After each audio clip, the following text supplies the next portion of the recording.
Bonsoir chers auditeurs et chères auditrices, de notre web radio R212, notre expert invité Salah El Ouadi partage son avis et sa réflexion avec vous dans cet article intitulé Gaza, Palestine, jour de fête, le voici en podcast pour vous.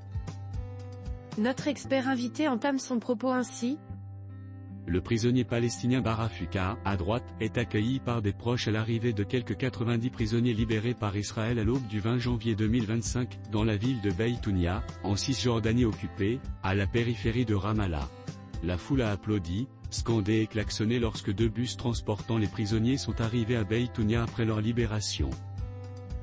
Il poursuit en affirmant que les groupes, les individus, et même les chercheurs chevronnés ne parviennent pas toujours à saisir les significations des moments historiques lorsqu'ils se produisent, car la distance méthodologique nécessaire pour une évaluation appropriée fait défaut. Ces moments déterminants influencent cependant durablement ce qui s'ensuit. Les grandes batailles sont menées, bien entendu, pour défendre des intérêts. Parmi ces intérêts, certains sont légitimes, d'autres non. L'intérêt légitime s'appuie sur des valeurs et des principes éthiques qui ont acquis leur statut universel par un long processus d'accumulation historique, le droit, la justice, l'égalité. Salah El Ouadi explore la question en ces termes. La bataille de Gaza, qui a duré exactement 464 jours, appartient à cette catégorie de lutte. Un peuple désarmé, spolié de sa terre, confiné dans un espace géographique fermé, avec peu de moyens et de matériel, affronte l'un des États les plus puissamment armés, soutenu matériellement et logistiquement par l'une des plus grandes puissances économiques et militaires du monde. Israël s'était fixé deux objectifs principaux, récupérer les détenus israéliens depuis le 7 octobre 2023 et éliminer le Hamas, l'organisation armée qui les retient. Pour atteindre ces objectifs, Israël a déployé tous ses moyens, blocus, famine, bombardement, terreur, ciblage de civils, destruction d'hôpitaux, exécutions programmées, arrestations massives. Elle a utilisé les armes les plus destructrices, bombes perforantes pesant des tonnes, drones programmés équipés de technologies de pointe, ainsi que des armes dites classiques, comme les véhicules blindés. Israël a également mobilisé le soutien des dirigeants des principales puissances occidentales, à quelques exceptions près qui ont choisi de défendre une position honorable et équitable. Elle a assorti sa guerre tous azimuts d'un discours menaçant, affirmant avec une certitude inébranlable qu'elle atteindrait ses objectifs.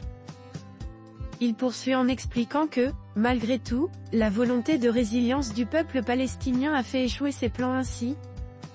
Mais le peuple désarmé avait une autre volonté, une volonté de résilience, qui a fait échouer tous les plans.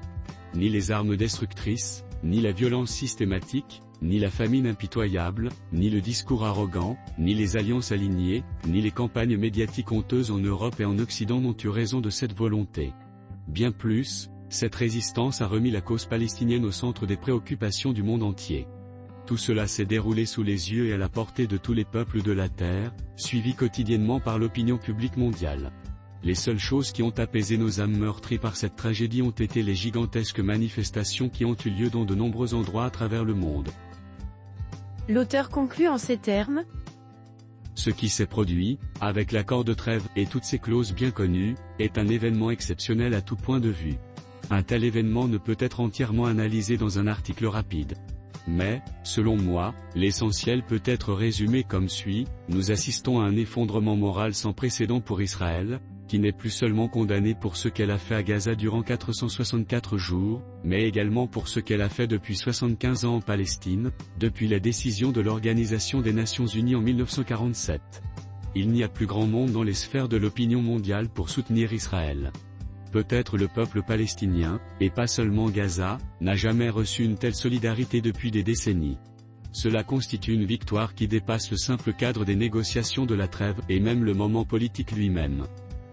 Malgré toutes les pertes matérielles et les dizaines de milliers de martyrs, cette résistance représente une victoire historique au sens large, sur les plans moral, culturel, civilisationnel et humain.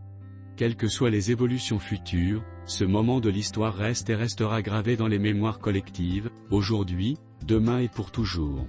En janvier de l'année dernière, jour pour jour presque, j'ai écrit et publié un article sur la guerre de Gaza dans le même esprit, intitulé « 100 jours qui ont changé le visage du monde ». Si je le publiais aujourd'hui, je n'en changerais pas une virgule. Merci d'avoir été à l'écoute de ce podcast, et de partager avec nous ce moment d'échange et de découverte. Votre présence et votre fidélité sont notre plus belle récompense. On se dit à très bientôt, si vous le voulez bien.